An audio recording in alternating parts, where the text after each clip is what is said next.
तेना तस्मै श्री गुरुवे नमः। परम गुरुवे नमः। परापर गुरुवे नमः। परमात्मा गुरुवे नमः। आत्मा गुरुवे नमः। आदि गुरुदेव अनादि गुरुदेव अनंत गुरुदेव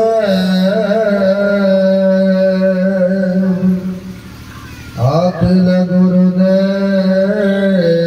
चरण गुरुदेव शरण गुरुदेव श्री गुरु महाराज चरणारविंदो नमो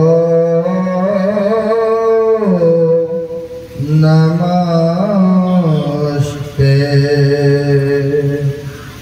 मेरा मुझ में कुछ नहीं, जो कुछ है गुरु तोर।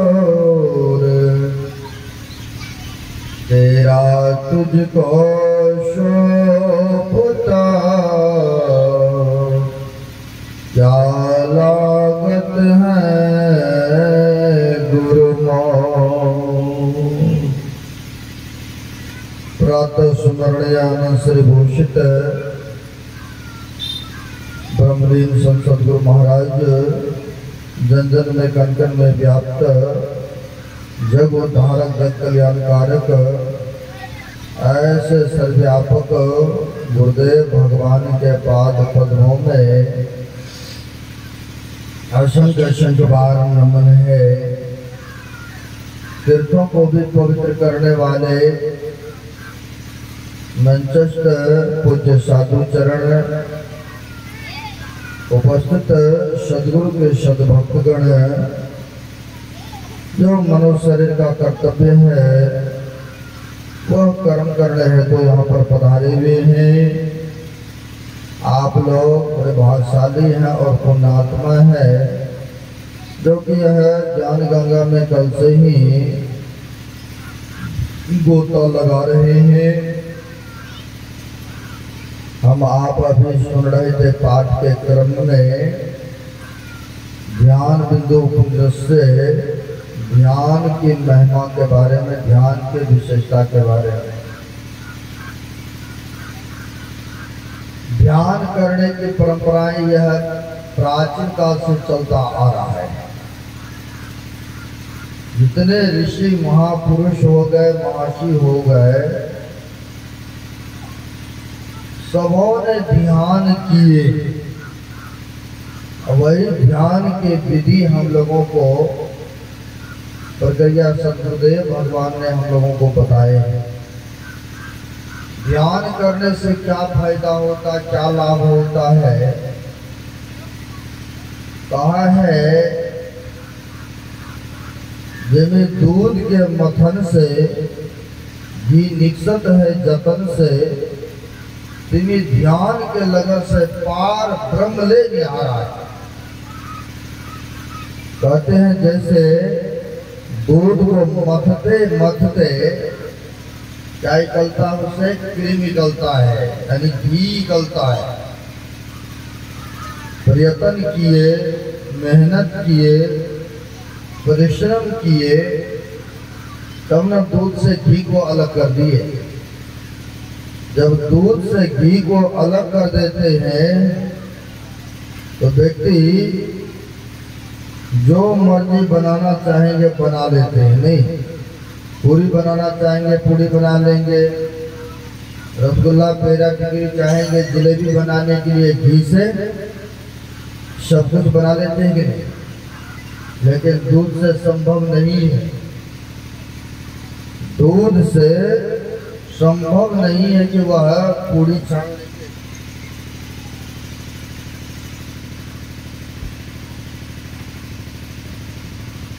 या तो दूध से कोई चाहेंगे कि मेवा मिष्ठान बना ले, संभव नहीं है।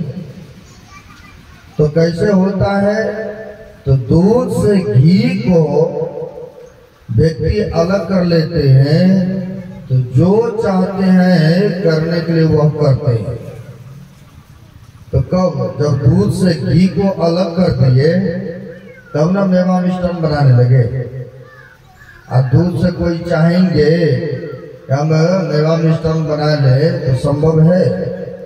नहीं है संभव। उसी प्रकार से कहते हैं महापुरुष, तिन्हीं ध्यान के लगन से पार ब्रह्म ले निहारा है। जो ध्यान करते हैं वह परमपिता परमात्मा का दर्शन करते हैं और जन्म मरण के दुखों से सदा के लिए छूट जाते हैं। जन्म जन्म का जो पाप है उन पाप ताप से मुक्त हो जाते हैं जो व्यक्ति ध्यान करते हैं। हमारे गुरु महाराज जी भी कहने की कृपा की है, महर्षि में पदावली में बड़ा अच्छा महापुरुषों ने फरमाया है, तर गयो अस्कियो सब राई राना रंग हो, विप्र भंगी अपर परवा करियो तरियो ना संग हो। माग भूखा बाग काल के मुख पड़ो है बाबरे, होश कर चेतो सवेरे ध्यान के दौरे। अकाल मुख से निपकी भागो ध्यान के बल भाई रे, ऐसो अवसर कोई तो रोइयो पछताई रे। यानी गुरु महाराज जी भी कहते हैं कि तर गयो अस्कियो सब, जिसने भी किया वह तर गया, उनका उद्धार हो गए। जो निष्कपट भाव से ध्यान सुमरण किए, सदगुरु पर विश्वास रखे थे, तो कहते हैं तर गयो अस्कियो सब राई राना रंग हो। कहते हैं चाहे तो राई हो, रंग हो, फकीर हो या गरीब हो, जिसने भी किया सदगुरु से जुक्ति जान करके, तो कहते हैं तर गयो अस्कियो सब राई राना रंग हो, विप्र भंगी अपर परवा करियो तरियो न संग हो। जो पढ़ना लिखना नहीं भी जानते हैं, अगर सदगुरु से संतों से जुक्ति भेद लेकर के सुमरन ध्यान भजन करना प्रारंभ कर दिए, तो कहते हैं विप्र भंगी अपर परवा करियो तरियो न संग हो। कहते कोई सस्पिशन की बात नहीं है, शंका की बात नहीं है, करो और तुम्हारा उद्धार होंगे। तो कहते हैं विप्र भंगी अपर परवा करियो तरियो न संग हो। अब माग भूखा बाग काल के मुख पड़ो है बाबरे, होश करो चेतो सवेरे बचो ध्यान के दौरे। यानी गुरु महाराज कहते हैं काल के मुख में पड़े हो, यानी काल के मुंह में पड़े हुए हो। अगर बचना चाहते हो, भागना चाहते हो, काल से छुटकारा पाना चाहते हो, तो गुरु महाराज कहते हैं काल मुख से निबकी भागो ध्यान के बल भाई रे। गुरु महाराज कहते हैं काल के मुख से भागना होगा तो ध्यान के बल से ही भागना होगा। जब तक हम आप पिंड में रहेंगे तो कर्म करना पड़ेगा। इसी को कबीर साहब ने कहा, नदी किनारे घर किया कर्जा करी करी खाए, कर्जदार जब मांगना वे घुसुक नदी में जाए। कौन से बाहर वाला नदी में? इसमें कितना देर, आधा घंटा या घंटा रहेंगे डूबे हुए, इससे ज्यादा तो मुश्किल है। लेकिन यहाँ महापुरुष कहते हैं यह शरीर रूपी दो भागों में बांटा है। आंख से नीचे नीचे भाग पिंड भाग कहते हैं, और आंख से ऊपर ऊपर भाग ब्रह्मांड भाग कहते हैं। जो ध्यान के द्वारा, जो सुमरन के द्वारा विधि के मुताबिक जो सुषुम्ना में प्रवेश करते हैं, जो पिंड से ब्रह्मांड में चलते हैं, तो कहते हैं उन्हीं से कर्जदार जब मांगन आवे घुसुक नदी में जाए।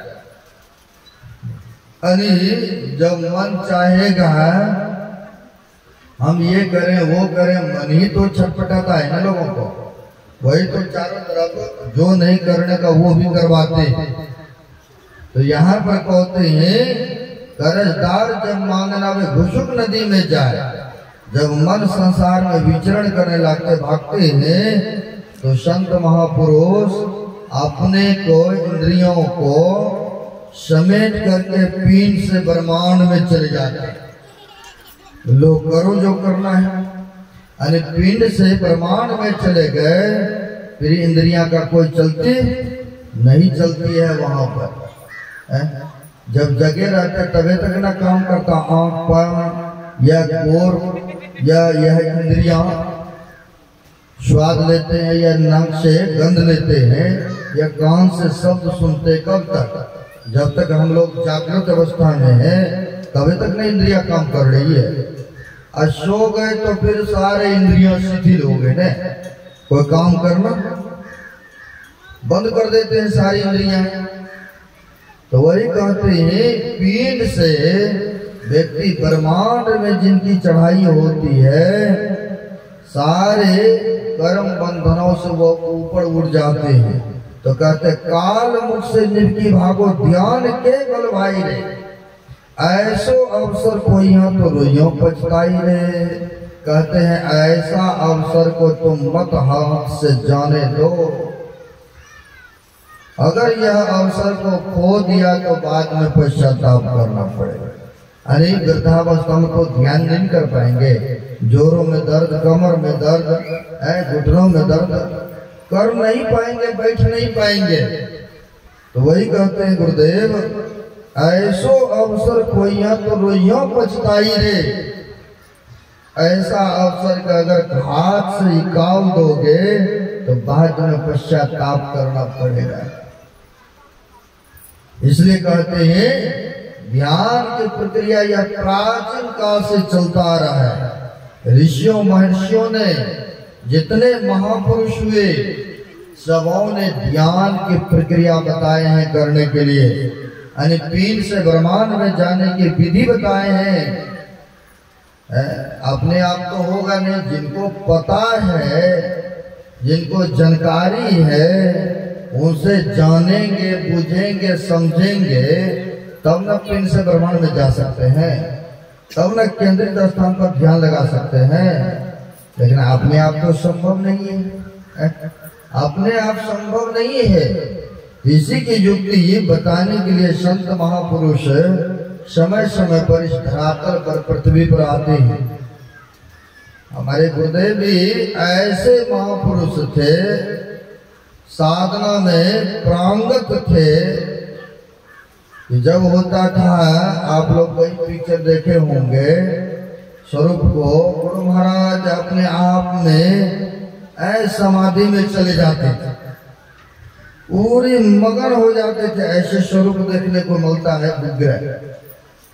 समाधि में चले जाते थे, शरीर और संसार से बेशुद्ध बेखबर हो जाते थे। ये कैसे? योग साधना करने से तब न हुआ है। और हम आप जानते ही गुरु महाराज जी को हिरनिया की बीमारी हो गई थी ना। शरीर है तो सबको कुछ न कुछ रोग व्याधि। हिरनिया की बीमारी हुई थी शरीर में, तो सेवकों के आग्रह पर पटना गए थे। अब पटना में डॉक्टरों के पास इलाज हेतु गए थे। तो डॉक्टर ने सारा कुछ चेकअप वेकअप किया।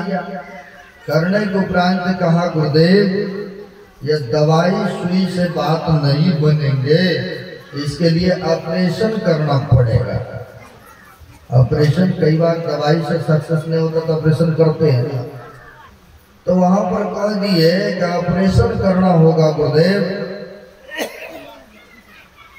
तो ऑपरेशन करेंगे तो यूं तो चीरा फाड़ा नहीं करने देंगे, उसके लिए तो बेहोश करना होता है या सुन करना होता है, तब चीर फाड़ होता है।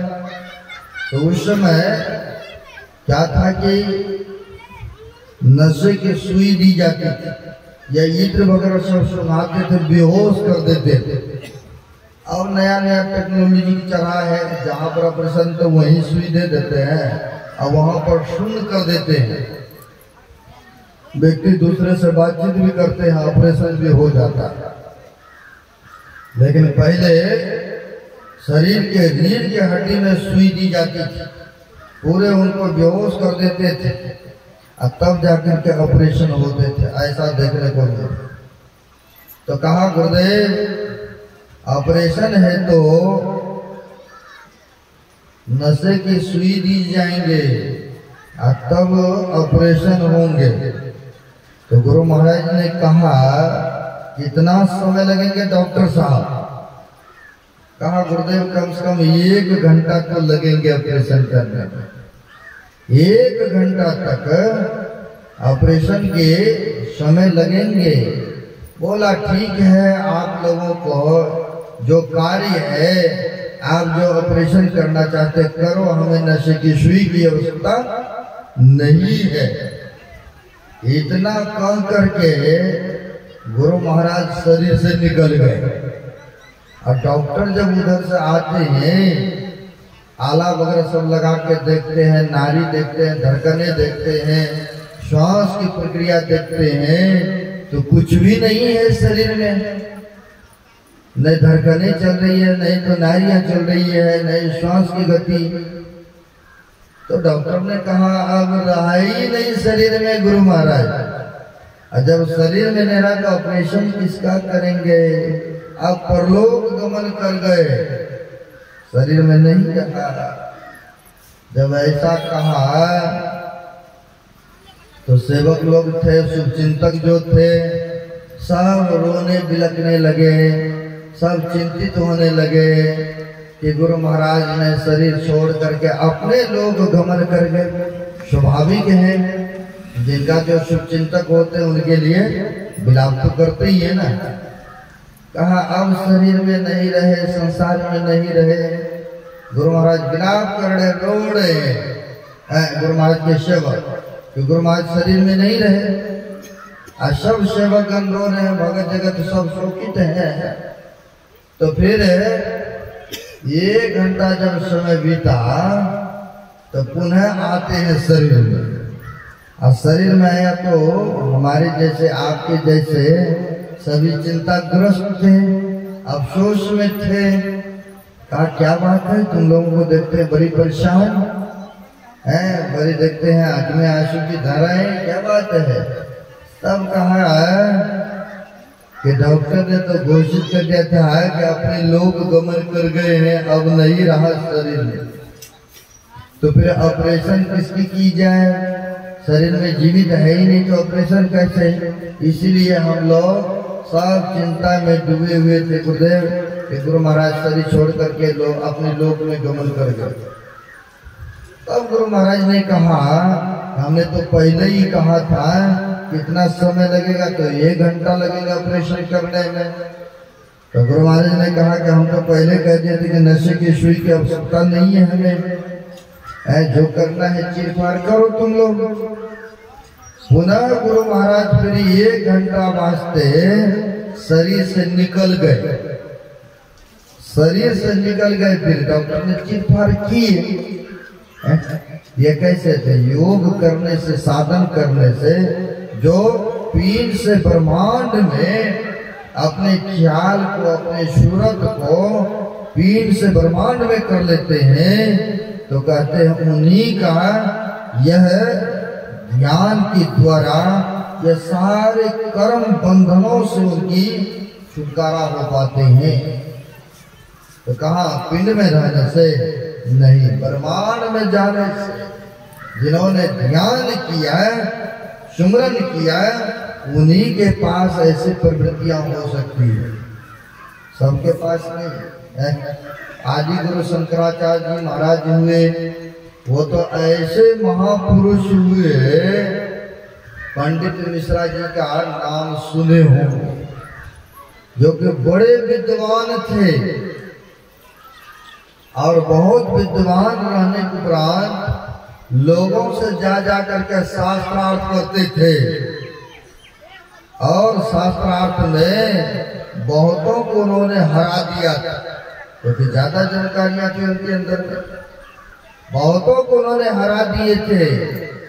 आ गए आदि गुरु शंकराचार्य के पास में और आकर के इनसे भी शास्त्रार्थ के लिए आए। दोनों में वार्तालाप हुआ, होने के कारण से उपरांत ये पंडित मिश्रा जी घर गृहस्थी में रहते थे और आदि गुरु शंकराचार्य महाराज बाल ब्रह्मचारी। ये पंडित मिश्रा जी ने कहा, अगर शास्त्रार्थ में आपको हम परास्त कर देंगे, हरा देंगे, तो आपको मेरा शिष्यत्व ग्रहण करना होगा। और देखिए, सन्यासी को एक गृहस्थ ने कहा, आपको अगर हम शास्त्रार्थ में हरा देंगे तो आपको हमारा शिष्य बनना होगा। अगर कहीं हम हार जाएंगे तो पूरी दुनिया को जीता हूं, अगर हार गया तो आपका शिष्य मैं बन जाऊंगा। ऐसा दोनों में लगा था। दोनों में बातचीत चलने लगा तो कई दिनों तक चलता रहा और आदि गुरु शंकराचार्य महाराज ने उनके प्रश्न का उत्तर देता रहा। कई दिन तक शास्त्रार्थ चलता रहा। अब देता रहा, अनुभवी थे, ज्ञान शास्त्र को होते हैं ना, श्रवण ज्ञान, मनन ज्ञान, निध्यासन ज्ञान। जब करेंगे योग साधना तब ना अनुभव होगा। तो शंकराचार्य महाराज जी को तो अनुभव ज्ञान था। पंडित मिश्रा जी को इन्होंने परास्त कर दिया, हरा दिया। और जब पहले बात फाइनल थी, अगर हम हारेंगे तो आपका शिष्य और आप हारेंगे तो आपको हमारा शिष्यत्व ग्रहण करना होगा। लेकिन यहाँ पर पंडित मिश्रा जी हार गए। और जब हार गए तो शिष्यत्व ग्रहण करना पड़ेगा, दुनिया को तो हराते थे। जब शिष्यत्व ग्रहण के लिए स्वीकार करने लगे तो उनकी अर्धांगिनी यानी पत्नी कहती है, अभी तो आधे न हरा है, आधा हम अभी हैं, आप पहले हमें भी हराइए, तब आपकी पूरी जीत होगी। अभी आप पूरा नहीं जीते हैं। ठीक है, तुम भी प्रश्न करो। अब प्रश्न कर देते हैं कोक शास्त्र की बातों को। अब ऐसे सब कोक शास्त्र की बातों को कर देती है।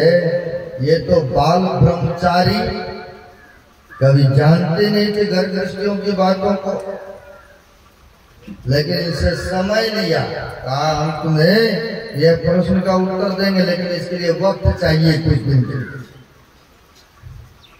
आया इतिहास में कि उनसे समय लिया और शिष्यों के साथ में चले गए पहाड़ की कंदरा में। वहां पर गए तो अफसोस में, चिंता में डूबे हुए थे कि उनके प्रश्न का हल कैसे होगा।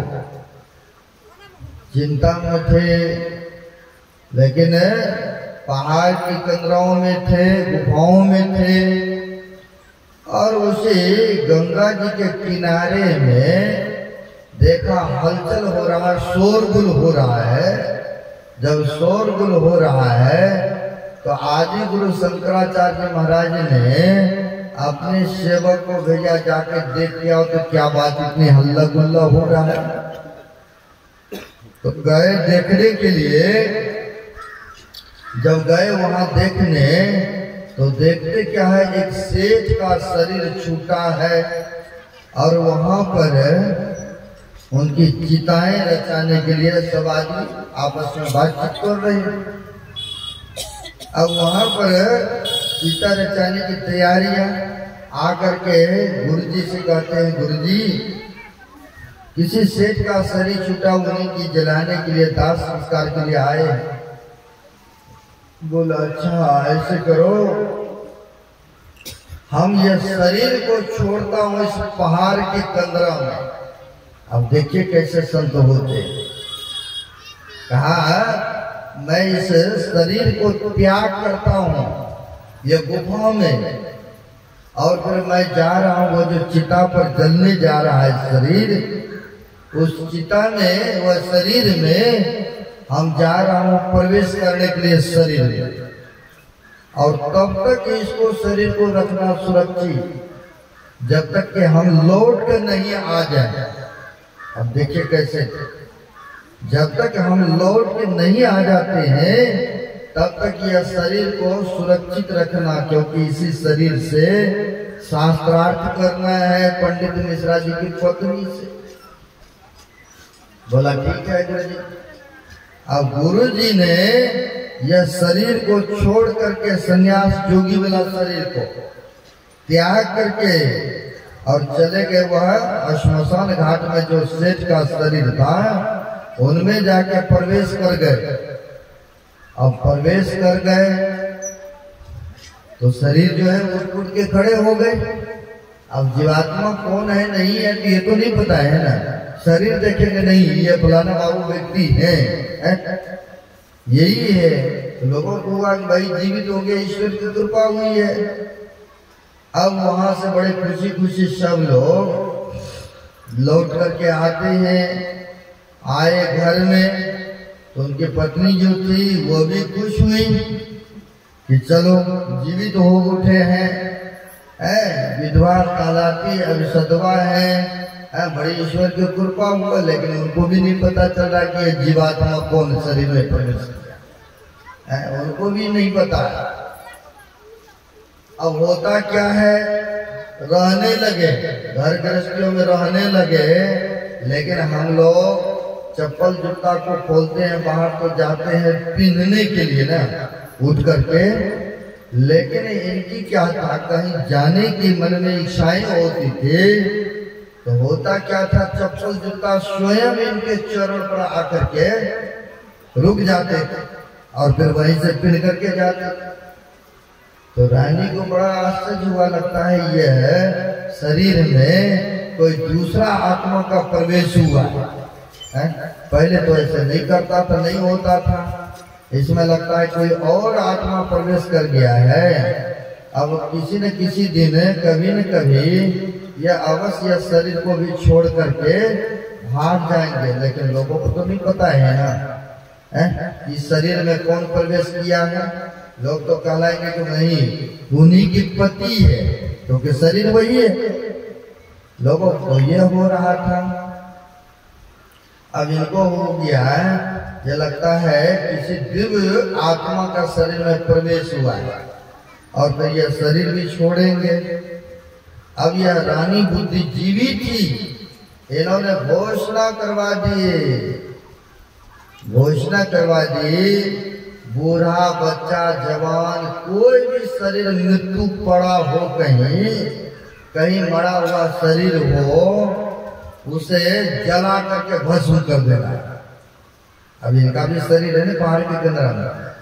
अब सुन रहे हैं कि रानी क्या बोल रही है, छोड़ करके आए हैं शरीर को, अब उसी शरीर से वहां शास्त्रार्थ करना है।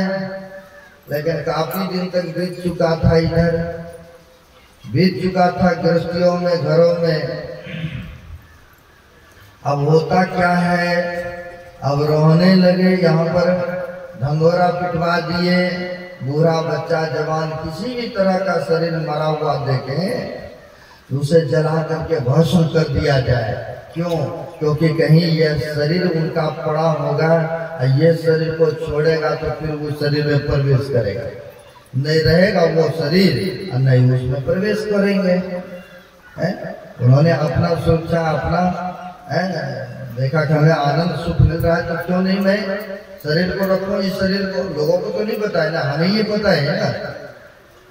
अब ऐसा उन्होंने प्रजाओं से कहा और उसने चारों तरफ ढूंढने लगा, खोजने लगा अब खोजने लगा तो खोजते खोजते वहां भी तो पहुंचेंगे ना, जंगल में भी पहुंचेंगे, पहाड़ के कलराव में है, वहां भी पहुंचना था।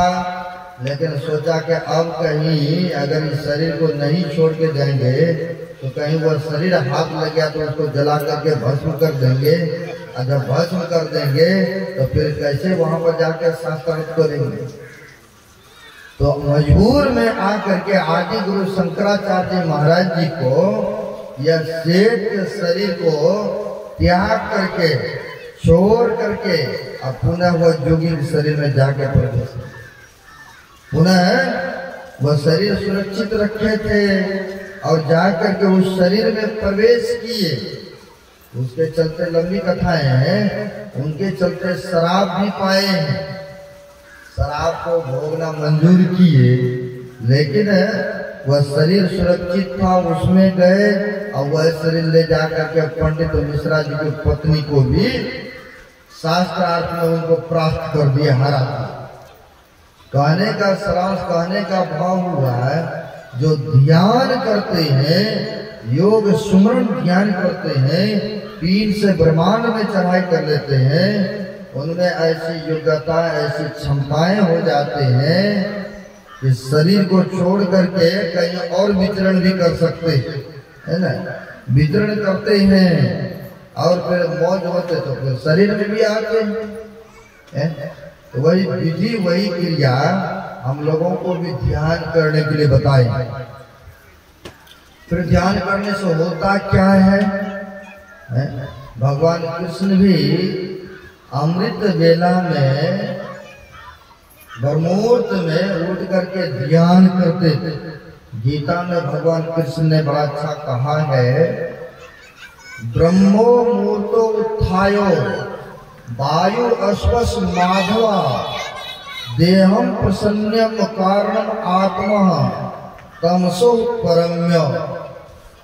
अरे कहते हैं भगवान कृष्ण ब्रह्मोर्त में भी उठ करके ध्यान करते थे। यानी ब्रह्म मुहूर्त उत्थाय माधवा देहम प्रसन्नम कारणम, यानी जो व्यक्ति ब्रह्मोर्त में उठ करके ध्यान करते हैं, भगवान कृष्ण ध्यान भी करते थे, तो देह जो उनकी रोम रोम से यानी आनंद आनंद से रोम रोम खिल उठते थे, आनंद से प्रफुल्लित हो जाते थे। या कोई भी व्यक्ति ब्रह्मोर्त में उठ करके सुबह सुबह उठ करके घेरा लगावे घूमे फिरे, तो देखिए उस दिन की उनकी वातावरण, उनकी प्रकृति की हवाएं लिया, उनको प्रसन्नता, एक देह में एनर्जी लगता, ताजगी आ गया है, क्योंकि सुबह सुबह उठ करके वह प्रकृति का हवा लिए हैं, वॉकिंग किए हैं, सैर किए हैं, इसलिए उनके शरीर में एक ताजगी आ गए। तो यहाँ पर कहते हैं देहम प्रसन्नम आत्मा तमसो परम में, कहते हैं भगवान कृष्ण देह प्रसन्न हो जाते थे और आत्मा भी बड़े खुशहाल होते थे, बड़े आनंदित होते थे। जब भगवान कृष्ण जैसे अमृत वेला में उठ करके ध्यान करते थे, जो कि योगेश्वर थे, अवतारी पुरुष माना गया है, फिर हम लोगों को भी करना चाहिए कि नहीं है?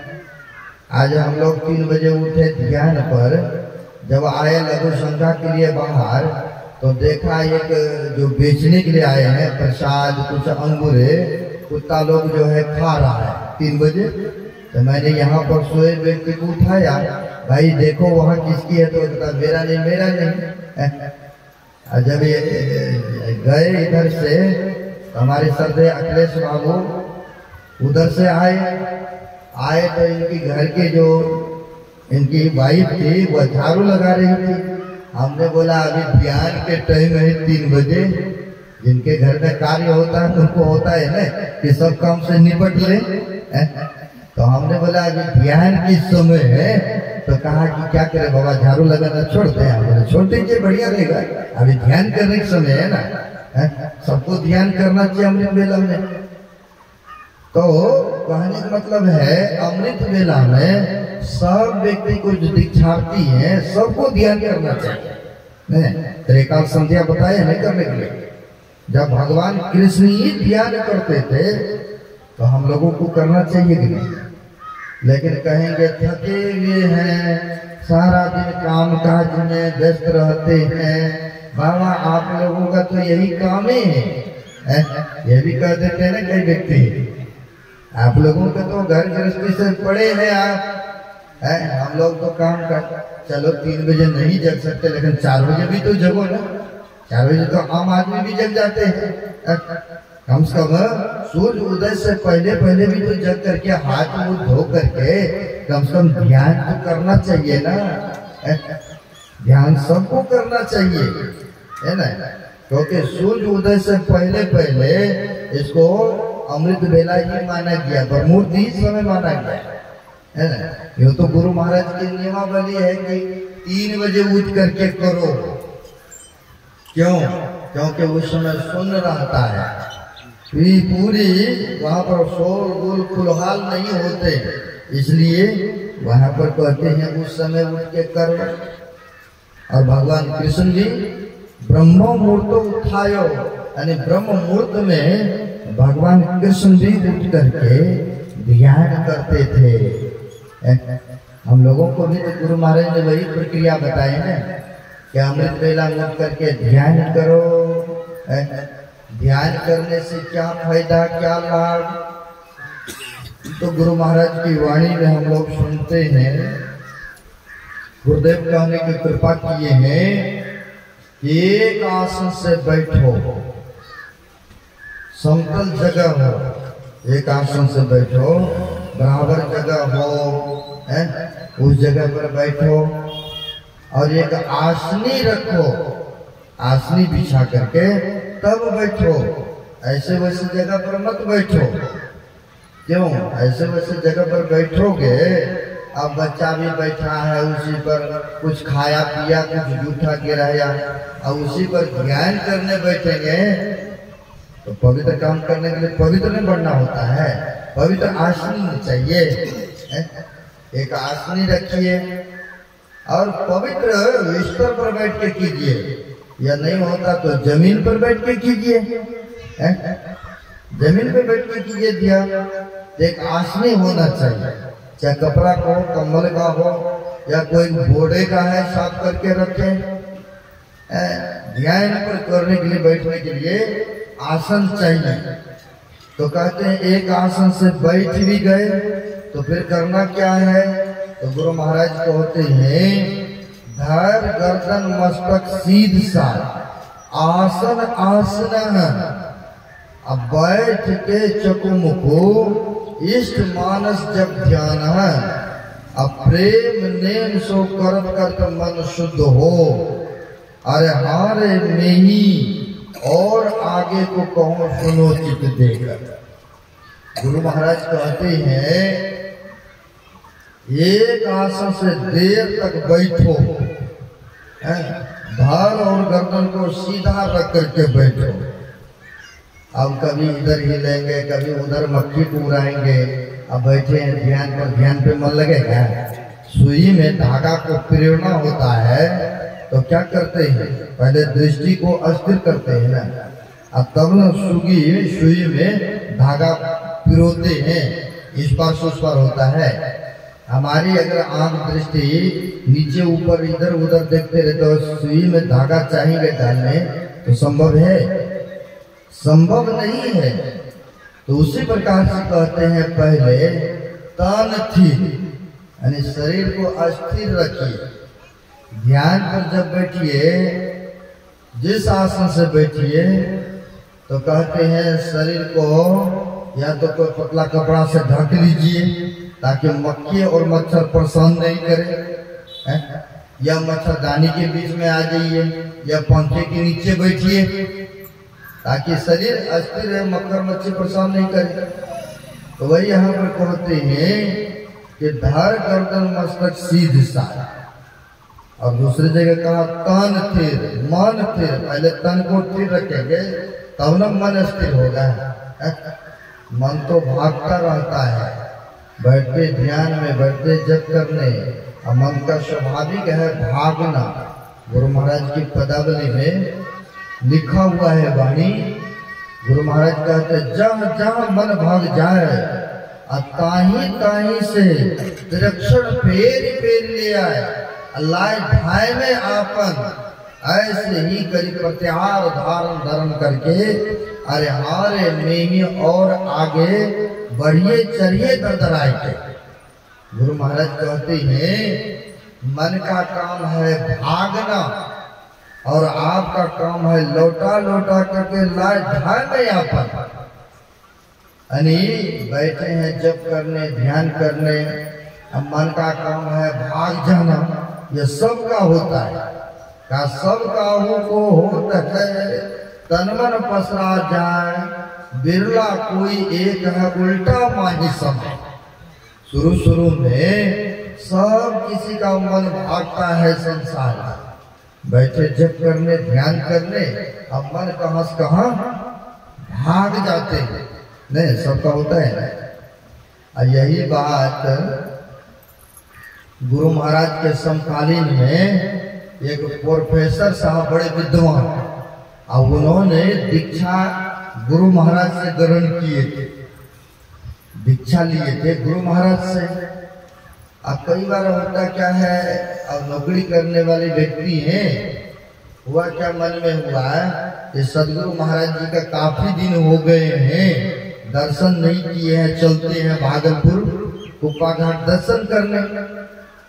तो व्यक्ति वहां से चले आए तो दर्शन पर्शन गुरु महाराज के प्रणाम पाती किए और बैठ गए नीचे में।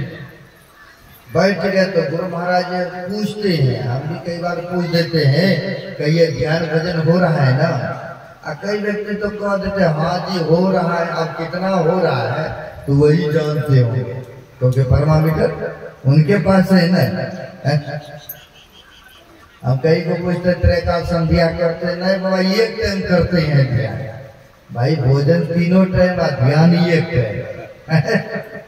भाई भोजन भी छोड़ देंगे तो ना मानेंगे, भोजन को नहीं छोड़ते हैं लेकिन ध्यान को छोड़ देते हैं। अब यहाँ पर गुरु महाराज मौज में आकर के पूछते हैं, कहिए प्रोफेसर साहब ध्यान कर रहे हैं ना, सत्संग हो रहा है ना, ध्यान में अपने आप को लगा रहे हैं ना। तो प्रोफेसर साहब ने कहा गुरुदेव ध्यान हम नहीं करते, ध्यान हम नहीं करते। अब दीक्षा लिए हैं, ध्यान नहीं करते हैं, और जब ध्यान सत्संग नहीं कीजिएगा तो रास्ता से रास्ते में हो जाएगा। फिर वहां पर गुरु महाराज कुछ नहीं बोले थे, चुप हो गए, नहीं करते। बगल में संसेवी जी महाराज थे, महर्षि संसेवी परमा जी महाराज।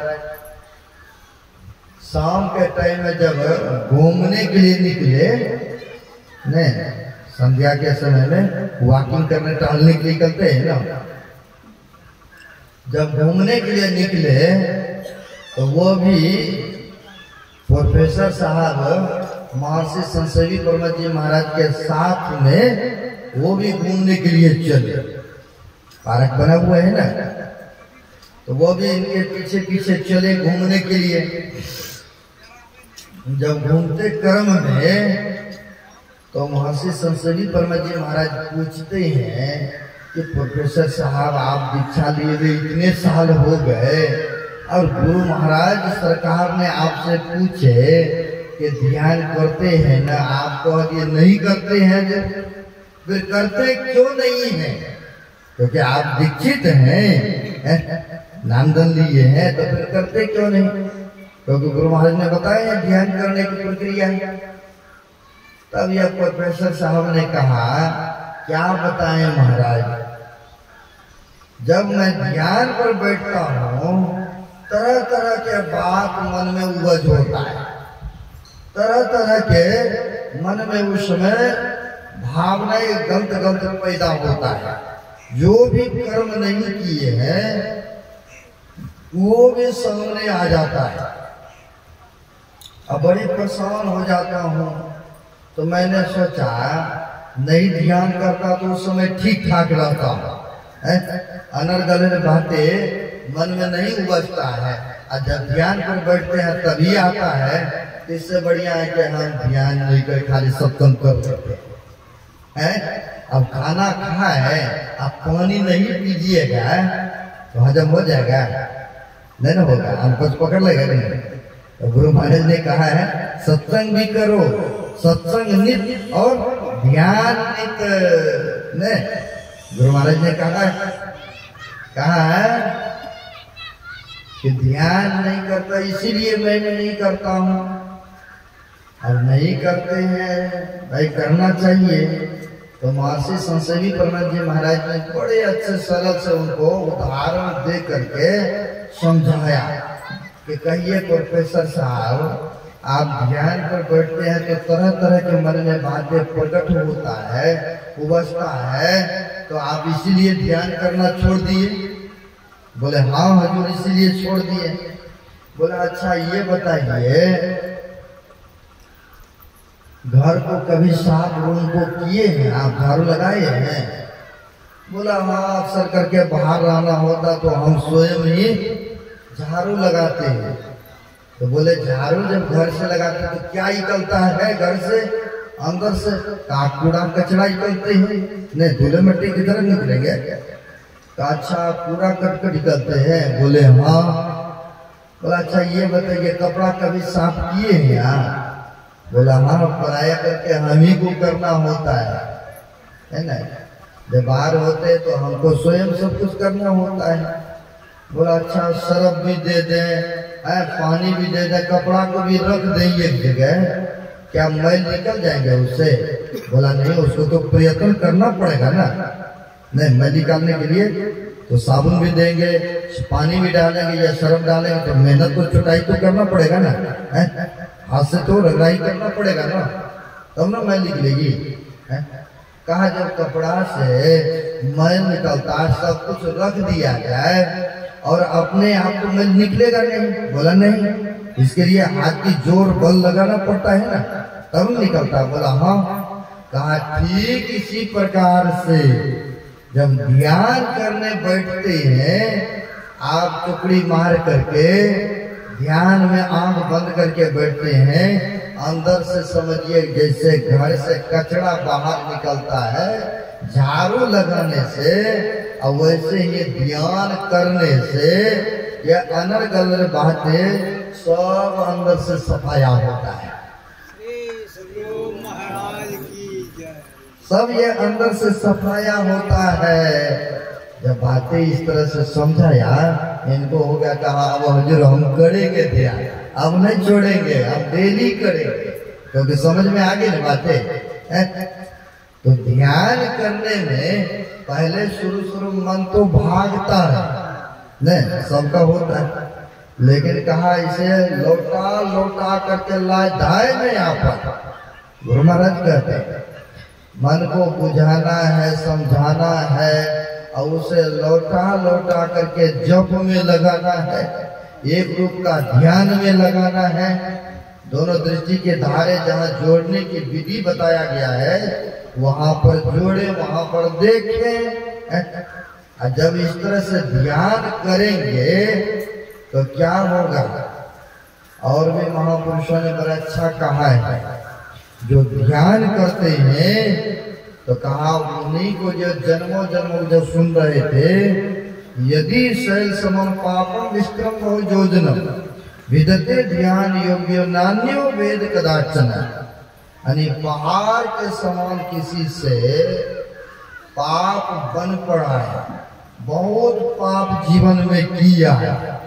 जैसे रत्नाकर से भी बहुत पाप हुआ था, लेकिन संतों के चरण में रहा, तो वह देखिए वाल्मीकि संत हो गए। उंगली माल ऐसे पापी था, लोगों को हत्या वध करते थे, लेकिन भगवान बुद्ध की सानिध्य मिला तो संत हो गए कि नहीं? एक भिक्षु हो गए कि नहीं? लेकिन कहते पापी से पापी का भी उद्धार हो गया, कल्याण हो गए, पापों से मुक्ति मिल गई, छुटकारा हो गए। तो यहाँ पर कहते हैं त्रिवेणी संगमो यत्र कृतराजसो उच्यते तत्र स्नानं प्रकुर्वते सत्पापे प्रमुच्यते। लोग जाते हैं इलाहाबाद त्रिवेणी संगम में स्नान करने के लिए। स्नान करने इसलिए कि सोचते हैं सब पाप धुल जाएंगे, लेकिन ऐसा ऋषि महापुरुष नहीं बताता। हाँ, पुण्य होंगे, कुछ पुण्य तीर्थ में गए तो कुछ न कुछ तो लाभ होंगे, लेकिन ये जो कहिएगा कि गए तो वहां सब पाप धुल गए, कट गए, ये जोर घटे वाली बात नहीं है ना। जोर घटा वाला बात नहीं होता है। लेकिन महापुरुष कहते हैं वह त्रिवेणी संगम में व्यक्ति जाते हैं स्नान करने पुण्य की ख्याल से। लेकिन यहाँ पर कहा जो अपने अंदर की यह त्रिपुटी यह त्रिवेणी संगम में स्नान करेंगे उनका जो है सभी पापों से छुटकारा मिलेगा। कहा त्रिवेणी संगमो अत्र त्रिराजसो उच्यते अतत्र श्रम प्रकुर्वते सर्वपापे प्रमुच्यते। जो यह दोनों दृष्टि को धारों को जोड़ करके दोनों दृष्टि धार को जोड़ करके त्रिकुटी में प्रवेश करते हैं तब वहां पर कहते सर्व पापे प्रमुच्यते, यानी सब पापों से छुटकारा मिल गए। यानी बहुत पाप बन पड़ा था, पहाड़ के समान कर्म ऐसा बन पड़ा था, जो पाप के ढेर लग चुका था। तो कहते हैं जिस तरह से उदाहरण में लकड़ी का ढेर है, बहुत ढेर है लकड़ का, और उसको जलाने के लिए मात्र थोड़ी सी अग्नि की आवश्यकता है। नहीं, आग सूखी लकड़ी में रख दीजिए और देखिए सबको जला करके भस्म कर देते हैं कि नहीं। सब लकड़ी को जला करके भस्म कर देते हैं, या कहें उस जलती हुई आग में घास हरा भी फेंक देंगे तो वह जला करके भस्म कर देंगे। नहीं, कच्ची लकड़ी भी दे देंगे तो अपने सानिध्य करने से, अपने गरमाई से, अपने अग्नि प्रज्वलित के कारण वह कच्ची लकड़ी को भी जला करके राख कर देते हैं। वैसे ही ठीक संत महापुरुष के पहुंचे हुए संतों से जुक्ति जान करके भेद ले करके जो ध्यान करते हैं तो बहुत बड़ा पाप जीवन में बना है। इस जीवन में कौन कहे, जन्मों जन्मों का पाप जो बना है, तो कहते जैसे लकड़ी एक अग्नि के तिनका ने जला करके भस्म कर देते हैं, ठीक उसी प्रकार से ध्यान योग साधन सुमरण करने से सब पापों से मुक्ति मिल जाती है, सब पाप ताप से उनको छुटकारा मिल जाते हैं। तो कहा तीर्थों में जाने से, तीर्थों में जाने से नहीं, क्या बद्री नारायण द्वारका नाथ जाने से नहीं, ऐसा नहीं। तो कहते ध्यान योग साधन सुमरण करने से ही वह पापों से, वह जन्मों जन्मों का जो वो कर्तव्य अशुभमय कर्म बना था उन्हें भोगने से व्यक्ति बच जाते हैं, है ना। ध्यान की यह महिमा है। ध्यान किस तरह से करना चाहिए, अभी पलटू साहब के वाणी को भी सुने हैं। कमठ दृष्टि जो लावही सो ध्यानी परमान, असो ध्यानी परमान सूरत से अंडा सेवे, आप रहे जलमाही सूखे में अंडा देवे। जस पनिहारी कलश भरे मार्ग में आवे, अकर छोर मुख वचन चित कलशा में लावे। फनी मनी उतार धरे आप चरने को जावे, वह गाफिल न पड़े सूरत मनी माही रहावे। पलटू सब कारज करे सूरत रहे अलगान, कमठ दृष्टि जुलावे सो ज्ञानी परमान। अब देखिए कह रहे हैं जैसे कछवी देखे होंगे ना, कछवी आप रहती है जल में यानी पानी में, लेकिन अंडा सूखे में देती है वो कछवी। उदाहरण में बताया कि वह कछुई जो रहती है जल में, वह सूरत से अंडा सेवे, अपने ख्याल से, अपने सूरत से, अपने ख्याल की दृष्टि से वह सूरत को पालन करती है। अब देखिए कितना ख्याल होंगे उनका। हम लोगों को अगर यहाँ से कहेंगे भाई घर जाइए और मंत्र जप करते हुए घर जाना है, बीच में और कोई बात नहीं आना चाहिए, है संभव? क्या है संभव? हंस रहे हैं, लगता है कर लेंगे, छोड़ना पड़ेगा, नहीं है, संभव नहीं है। तरह तरह के बात मन में उत्पन्न हो ही जाएगा। बगल में ही घर है, आप लोग कहेंगे कि केवल जप ही करते हुए घर जाइएगा, और कोई बात नहीं सोचना चाहिए, मन में नहीं आना चाहिए, लेकिन संभव है? नहीं होगा, है ना। लेकिन कछुई कैसी है कि जानवर, वह रहती है जल में। अगर कहीं इतिहास में आया उनके ख्याल अगर थोड़ा सा भी हट जाए अंडा पट्टी से, तो अंडा सड़ जाएंगे, खत्म हो जाएंगे। लेकिन उनको बच्चा को अंडा दिए तो उनको तो बच्चे भी तो पालना है ना, बच्चे को भी तो बढ़ाना है। वह ख्याल से, सूरत से अंडा को सेवती है।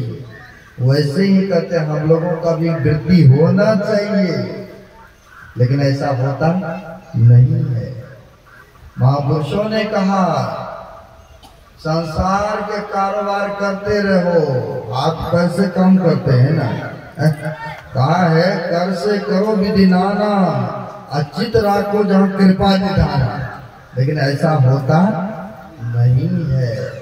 कहते हैं महापुरुष हाथ पर से काम करो, लेकिन ख्याल को उस मंत्र में, उस मन से ध्यान में लगा के रखो। लेकिन ऐसा नहीं होता है, क्योंकि मन जो है ये संसार में जन्मों जन्मों से विचरण करते आए, संसार के वातावरण करने में बड़ी मन लगता है।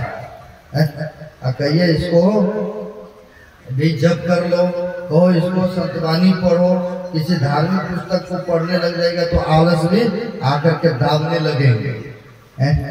और संसार के बातचीत करने में लग जाइए तो आलस में भाग जाते हैं। ऐसा होता है, स्वाभाविक है। तो यहाँ पर कहते हैं लेकिन जो करत करत, हम लोगों को हार भी नहीं मानना है, करत करते अभ्यास थे जरमत हो तो सुजान, रसरी आवाज जाते सिल पर परत निशान। करते रहेंगे, जो करेंगे उसी को न जो है मिलेगा। अब हम हार जाए, त्रास्त हो जाए, ये तो हमारी कमी हुई ना।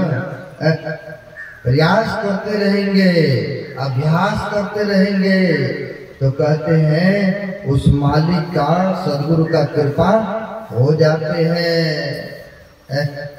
कहा जाकी रही भावना जैसी, तिनकी मूर्ति प्रभु देखी तिन तैसी, है ना। जिसकी जिस तरह की भावना प्रवृत्ति होगी ना, उनको उसी तरह का पूर्ति होते हैं।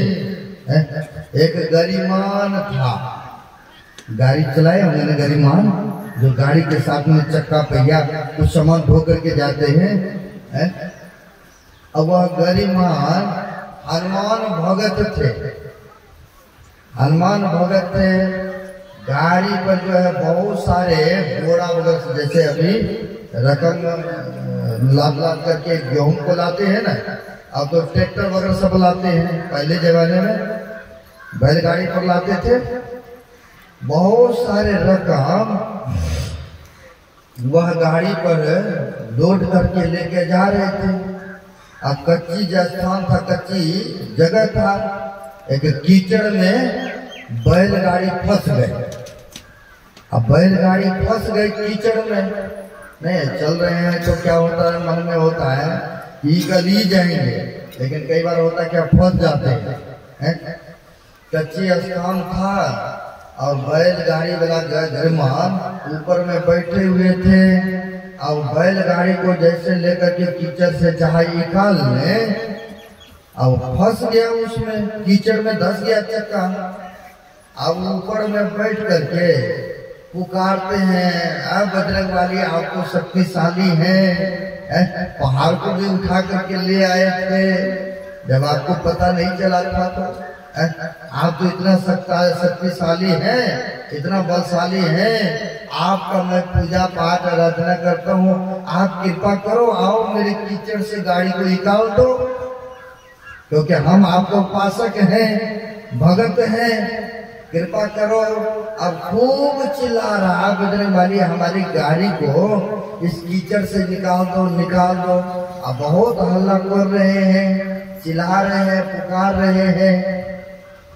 अब जब पुकार रहे हैं भगत, तो हनुमान जी क्या करते हैं, सोचते हैं अरे कैसा ये मेरा भगत है, अपना तो कोशिश नहीं कर रहा है, भगवान को पुकार रहा है, बजरंगबली बलशाली हो, इतने आप निकाल दो कीचड़ से, ऐसा ये भगत है।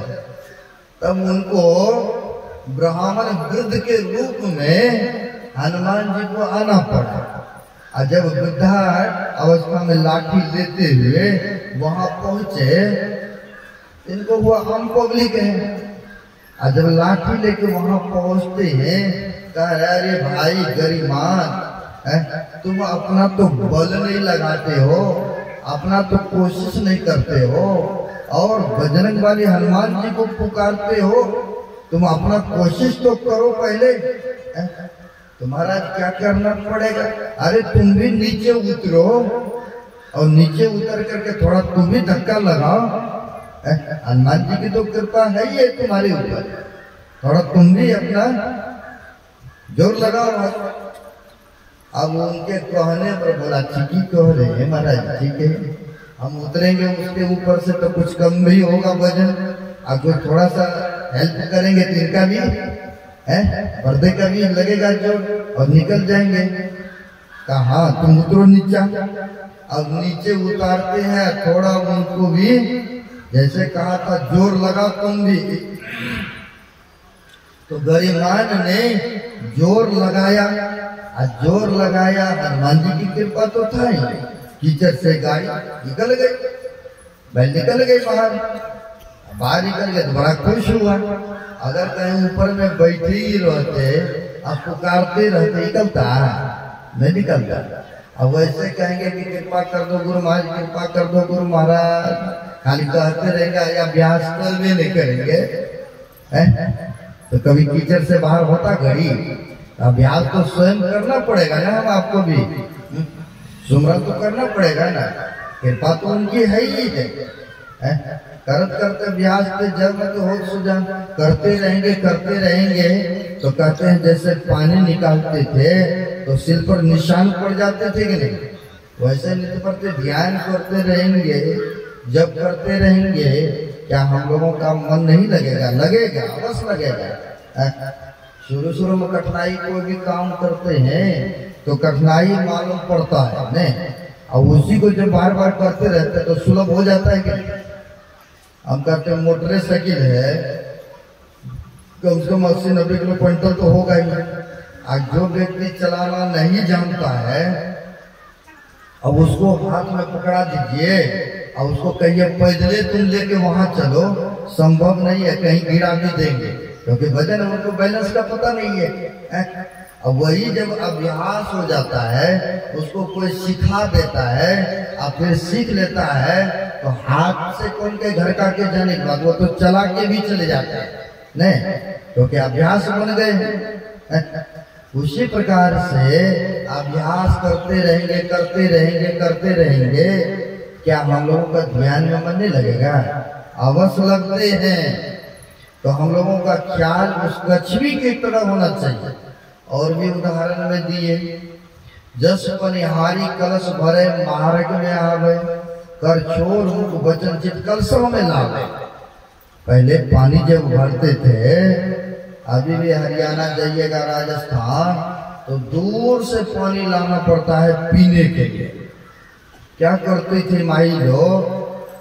कलश मतलब घड़ा भी होता है, सिर पर लेते थे, एक हाथ से कमर में लेते थे, और सिर वाला घड़ा को पकड़ती नहीं थी, लेकिन ख्याल से नहीं आ जाते थे अपने घर तक, बातचीत करते हुए ख्याल से घड़ा को पकड़ी रहती थी, उसी तरह से कहते हाथ पैर से सब काम करो, लेकिन ख्याल को रखो उस मालिक में। व्यक्ति को अपने को उस मालिक में ध्यान जप स्मरण में लगा के रखने बताते हैं। हम लोगों को ऐसा अगर अभ्यास तो हो जाएंगे, अभ्यास करते रहेंगे तो मन लग जाएगा। अब मन एक बार पकड़ लिया तो फिर छोड़ेगा भी नहीं, है ना? फिर छोड़ेंगे नहीं पहले, लेकिन शुरू में लगाना पड़ता है। शुरू में मन को अभ्यास में लगाना पड़ता है। इसलिए हम लोगों को ध्यान स्मरण कर संज्ञा करना चाहिए। ध्यान करने से ही पापों से छुटकारा मिलेंगे, हम लोगों को दुखों से छुटकारा मिल सकते हैं, अन्यथा कोई और उपाय नहीं है। यही सेवा हम आप लोगों के रखा, क्योंकि समय 10:25 हो चुका है। एक भजन सुन लेंगे, फिर एक पालिन का सत्संग है, आज शिक्षा का भी कार्यक्रम है, आगे नहीं बढ़ाता हुआ। अब ये पालिन का बचा है, अधिक से अधिक संख्या में आइए, जो भी है ज्ञान प्रसाद आप लोगों के बीच में रखने